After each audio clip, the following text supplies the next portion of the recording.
आंचल और अभी, इनका मानना था कि सबसे अच्छे कपल से पहले अच्छा फ्रेंड होना ज़रूरी है, तभी आप उसे रिश्ते की अहमियत को समझ सकते हैं। अगर आप अच्छे फ्रेंड्स नहीं हैं तो आप कभी अच्छे कपल नहीं बन सकते हैं। और इनकी इसी सोच की वजह से वो अपने क्लास के ही नहीं बल्कि पूरे कॉलेज की सबसे अच्छे कपल थे।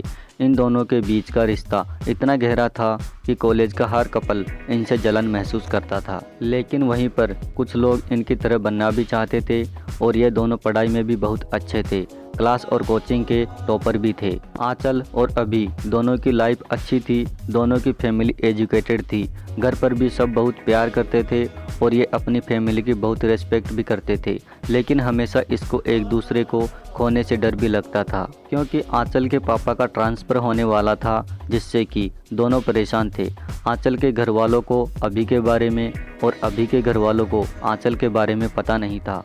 एक दिन जब अभी के पापा ऑफिस जा रहे थे, तभी रास्ते में उनका एक्सीडेंट हो गया और अभी के घर हॉस्पिटल से फ़ोन आया और वो लोग हॉस्पिटल चले गए। लेकिन उसी दिन आंचल के पापा का ट्रांसफ़र हो जाता है और उन्हें अर्जेंट दूसरी जगह ज्वाइन भी करना होता है, जिससे आंचल को यह सब अभी को बताने का मौका नहीं मिल पाता है।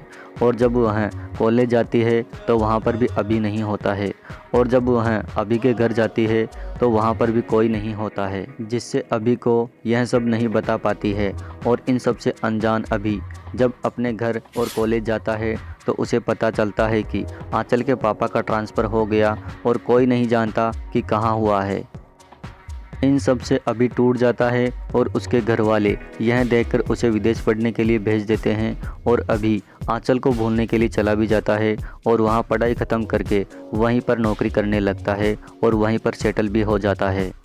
फिर एक दिन उसके घर उसके एक दोस्त के शादी का कार्ड आता है, और जब उसके घर वाले उसे यह बताते हैं तब वो आने से साफ इनकार कर देता है। लेकिन बाद में वह अपने फैमिली के रिक्वेस्ट पर चला आता है, क्योंकि वो 8 साल से घर नहीं आया था। वह आता है, वो शादी में जाता है, लेकिन वो किसी को पहचान नहीं रहा था। तब उसके एक दोस्त ने उससे सबका परिचय कराया और सब एक साथ पार्टी एंजॉय करने लगे। तभी अचानक उसकी नज़र कोने में बैठी एक लड़की पर जाती है, जो कि बहुत ही सुंदर थी। और अभी अपने एक दोस्त से पूछता है कि ये कौन है, तो उसके दोस्त ने कहा कि ये आंचल है। इतना सुनते ही अभी की खुशी का ठिकाना नहीं रहा, लेकिन फिर उसे याद आता है कि वो पिछले 8 साल से बाहर था और इस बीच न जाने क्या क्या हुआ हो, शायद उसकी शादी भी हो गई हो। फिर वो कांपते हुए पैरों से आंचल की तरफ कदम बढ़ाता है और उसके पास जाता है और फिर उससे कहता है। अभी ने कहा, हाय आंचल, मन में ये सोचते हुए कि शायद उसकी शादी ना हो गई हो। आंचल ने कहा, सॉरी, मैं आपको नहीं जानती। अभी ने कहा, आई एम अभी।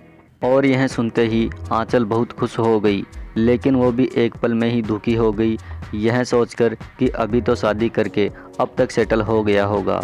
आंचल ने कहा, हाय, कैसे हो? अभी ने कहा, मैं तो ठीक हूँ, तुम बताओ।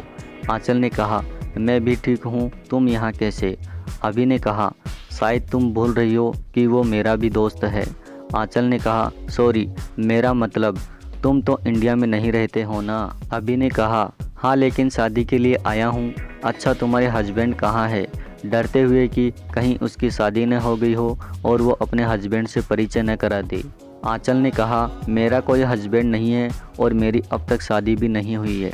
अभी की जान में जान आ गई और वो बहुत खुश हो गया और खुशी के मारे कुछ बोल भी नहीं पाया। आंचल ने पूछा, और तुम्हारी वाइफ कहाँ है? डरते हुए अभी ने कहा, मेरी भी अभी तक शादी नहीं हुई है। आंचल ने पूछा, कोई जीएफ है? खुश होते हुए अभी ने कहा, हाँ। आंचल फिर से दुखी हो गई, लेकिन मुस्कुराते हुए पूछा कि कौन है वो खुश नसीब? अभी ने कहा, तुम। डरते हुए कि वो कहीं उसके गाल पर चांटा न मारते। आंचल ये सुनते ही बहुत खुश हो गई और उसने कहा, सच में? अभी ने कहा, हाँ, मैं अब भी तुमसे प्यार करता हूँ। दोनों के दिल में कहीं न कहीं ये उम्मीद थी कि कभी न कभी वो एक दूसरे से मिलेंगे, और आज वो सपना सच में बदल गया। फिर दोनों ने अपने घर वालों को बताया और दोनों के घर वाले इसके लिए राज़ी हो गए, और अभी यहीं रहकर जॉब करने लगा और आंचल से शादी कर ली। और कुछ सालों बाद उसकी एक क्यूट सी बेबी भी हुई, जिससे दोनों बहुत प्यार करते हैं।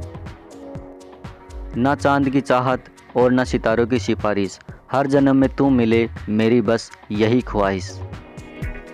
इसी के साथ मैं आपसे विदा लेता हूं दोस्तों। कैसी लगी आपको यह मेरी लव स्टोरी कमेंट बॉक्स में ज़रूर बताइए।